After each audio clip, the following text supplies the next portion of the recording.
Hello বন্ধুরা, এই যে সকালের ব্রেকফাস্ট রেডি। হাজব্যান্ড খেটে স্কুলে যাবে আর আজকে ব্রেকফাস্টে আছে লুচি, আলুর তরকারি আর একটা সন্দেশ।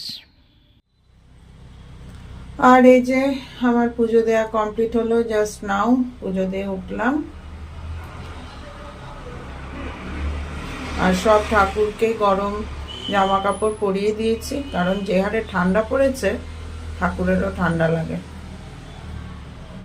গুড মর্নিং বন্ধুরা, welcome back to my channel আড্ডায় রূপালী। আশা করি আপনারা সবাই খুব খুব ভালো আছেন, সুস্থ আছেন, আর আমিও ভালো আছি এবং সুস্থ আছি। আর আজকে হচ্ছে শনিবার আর এখন বাজে হচ্ছে 11:30। আর এই সময় থেকে বললে ভুল হবে, বেশ কিছুক্ষণ আগেই ব্লগটা শুরু করেছি। ব্লগ যখন শুরু করেছি তখন কটা হবে, তখন 9:30।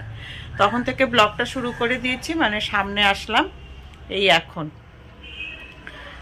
11:30 সময় সামনে আসলাম। তো স্নান তো হয়ে গেল, পুজো হয়ে গেল, ঘরের সব কাজও হয়ে গেছে, শুধু বাকি আছে হচ্ছে রান্নাটা। তো রান্নার জোগাড় সব করে রেখেছি, ভাত হয়ে গিয়েছে, ডাল সিদ্ধ হয়ে গেছে, এখন শুধু ভাজা তরকারি রান্না করবো। আর আজকে তো শনিবার, আজকে নিরামিষ রান্না। তো রান্নার জোগাড় করে রেখেছি, এখন ফটাফট রান্নাটা সেরে নিব, ব্যাস। তারপরে খাওয়া দাওয়া, ছেলে হাজব্যান্ড সব আসবে, তারপরে খাওয়া দাওয়া। তো ঠিক আছে বন্ধুরা, রান্নাবান্না সারি। আর হাজব্যান্ড আনবক্সিং নিয়ে বসেছে আর এনেছে হচ্ছে একটা জলের বোতল, মানে জল গরম থাকে এই বোতলগুলোতে, তো সুবিধা হয়। ছেলের স্কুলের বোতলটা নষ্ট হয়ে গিয়েছে, তো সেই কারণে এই বোতলটা এনেছে। আর বোতলের কালারটা কিন্তু বেশ সুন্দর, বোরোসিল কোম্পানির, তো বোতলটা বেশ ভালো হয়েছে। রান্না কমপ্লিট হয়ে গিয়েছে, এখন খাওয়া দাওয়ার পালা। তো কি কি রান্না করছি সেটা আজকে আপনাদের সাথে শেয়ার করছি। এই যে আজকে করেছি হচ্ছে আলু, শিম, বেগুন দিয়ে চচ্চড়ি, সরষা পোস্ত বাটা দিয়ে করেছি। আর এই দিকে আছে হচ্ছে আলু বেগুন ভাজা, আর এইখানে আছে ছোলার ডাল। এই হচ্ছে আজকের লাঞ্চ মেনু, শনিবারের নিরামিষ মেনু। বন্ধুরা, এই যে আবার সন্ধ্যাবেলায় চলে আসলাম আপনাদের সামনে একেবারে রেডি হয়ে। এখন যাচ্ছি হচ্ছে একটু মার্কেটে, আমি আর হাজব্যান্ড, কিছু কেনাকাটা আছে। তো খাওয়া দাওয়ার পর আসতে পারিনি সামনে, একটু বিশ্রাম নিলাম, তারপরে আজকের যে ভিডিওটা সেটা আপলোড করলাম। তো ঠিক আছে, এখন মার্কেটে যাই, এসে তারপরে কথা। আর এই যে আমরা আরামবাগ ফুড মার্টে চলে এসেছি, কারণ এই মাসের জিনিসপত্র এখনও কেনা হয়নি, ঘরে অনেক জিনিসপত্র শেষ হয়ে গিয়েছে। তো সেগুলো জিনিসপত্রই দেখে শুনে কিনে নিয়ে যাব আর কি। তো কিনে নিয়ে আজকে যাব না, মানে সব চুজ করে এখানে টাকা পয়সা দিয়ে রেখে যাব, ওরা কালকে বাড়িতে ডেলিভারি দিয়ে আসবে। আর মার্কেটে আরও বেশ কিছুক্ষণ ছিলাম, ওখান থেকে আবার আর এক জায়গায় গিয়েছিলাম, টুকটাক কিছু এটা ওটা কেনাকাটা করলাম, করে এখন যাচ্ছে হচ্ছে বাড়ির দিকে। তো আমরা বাড়ির দিকে চলে এসেছি। আর বাড়িতে নিয়ে এসেছিলাম হচ্ছে ক্রিম রোল, ছেলে ক্রিম রোল খেতে চেয়েছিল, তো সেই কারণে 3 জনের জন্য 3টা ক্রিম রোল নিয়ে এসে এখন খাচ্ছি। আর খেয়ে নিয়ে তারপরে রাতের ভাত বসাবো। গুড মর্নিং বন্ধুরা, welcome back to my channel আড্ডায় রূপালী। আশা করি আপনারা সবাই খুব খুব ভালো আছেন, সুস্থ আছেন, আর আমিও ভালো আছি এবং সুস্থ আছি। আর আজকে হচ্ছে রবিবার, আর কালকে তো শনিবারের ব্লগটা শেষ করতে পারিনি, তো ভাবলাম যে শনিবার আর রবিবার একসাথে করে ব্লগটাকে শেষ করব। তো সেই কারণেই আজকে সকাল থেকে ব্লগটা শুরু করে দিলাম। আর এখন আমি রান্নাঘরে চলে এসেছি। সকালের কাজ মোটামুটি হয়েছে, সব হয়নি, কারণ আজকে একটু আমার কাজের গন্ডগোলই হয়ে গেল। আর হচ্ছে ছেলে পড়তে গিয়েছে, সকালে উঠে ও কমপ্লেন খেয়ে পড়তে চলে যাচ্ছে। তো এখন আমি ব্রেকফাস্ট তৈরি করব, এসেও ব্রেকফাস্ট করবে। আর হাজব্যান্ড তো বাজারে গিয়েছে, বাজারে আসতে। আর আজকে ব্রেকফাস্টে করব হচ্ছে স্প্যাগেটি। তো এই স্প্যাগেটিটা তৈরি করব। তো আমি ভাবলাম যে তৈরি করার আগে ব্লগটা বন্ধুদের সামনে এসে শুরু করে দিই, তারপরে আবার কখন আসতে পারি না পারি। তো ঠিক আছে বন্ধুরা, আমি এটা এখন তৈরি করি, আর আপনারা আমার সাথে থাকুন আর ব্লগটা দেখতে থাকুন।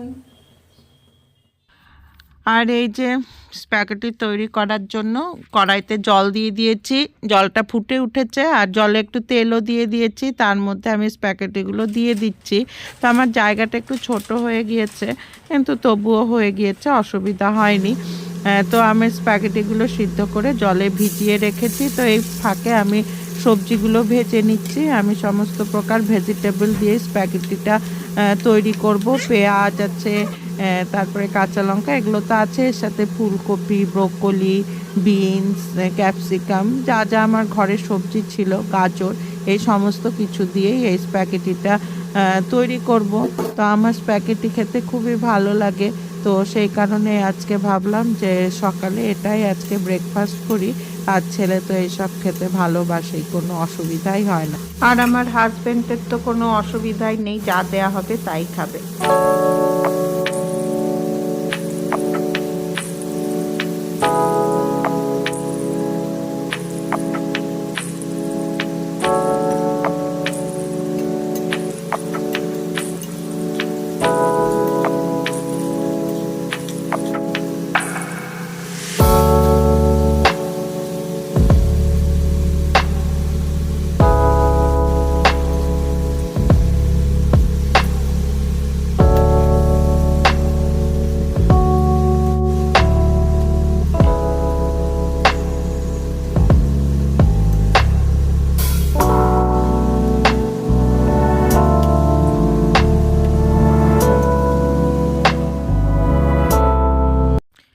আর এই যে স্প্যাগেটি রেডি, আমি একবারে পরিবেশন করেও দিয়েছি। উপরে একটু ডিম সেদ্ধ আর কাঁচা পেঁয়াজ দিয়ে দিয়েছি, খেতে কিন্তু খুব সুন্দর হয়েছিল। তারপরে ব্রেকফাস্ট সেরে আমি এদিকে রান্না বসিয়ে দিলাম। তো মাছগুলো ভেজে নিচ্ছি। আজকে এই কাতলা মাছের কালিয়া করব, তো হাজব্যান্ড বলল যে কালিয়া খাবে, তো সেই কারণেই কালিয়া করব।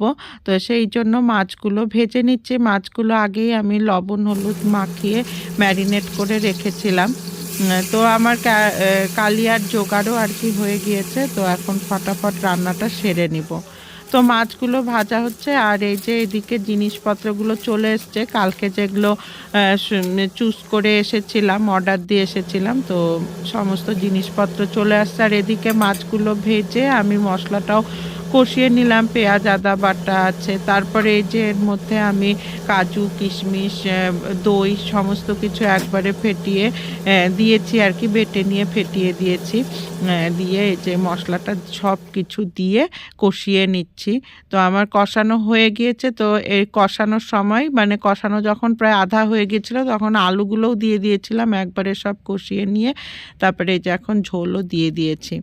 আর এই যে কাতলা মাছের কালিয়া রেডি, খেতে কিন্তু খুব দুর্দান্ত হয়েছিল। তো আমি আর সেইভাবে রেসিপিটি শেয়ার করলাম। বন্ধুরা, খাওয়া দাওয়ার পর একটু টিভি দেখছিলাম, সেই কারণে আর সামনে আসা হয়নি। আর এই যে রেডি হয়েছি, রেডি হয়ে বসে আছি। এখন যাব হচ্ছে একটু বাপের বাড়িতে। তিনজনেই যাব, আমি হাজবেন্ড ছেলে তিনজনেই আমরা যাব।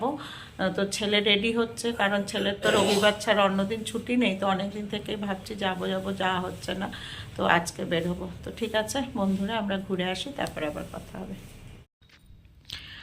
আর এই যে হাজব্যান্ড আর ছেলে রেডি হচ্ছে, তো আমি অনেকক্ষণ থেকে রেডি হয়ে বসে আছি। আসলে বাপের বাড়ি যাওয়ার নাম উঠলেই বেশ তাড়াতাড়ি আমি রেডি হয়ে যাই। আর এই যে আমরা চলে এসেছি, তো এসে এখানে একটু চা টা খাচ্ছি। আর বন্ধুরা, আজকের ব্লগটা এখানেই তাহলে শেষ করছি। পরবর্তীতে আবার আসবো নতুন ভিডিও নিয়ে। ধন্যবাদ, টাটা।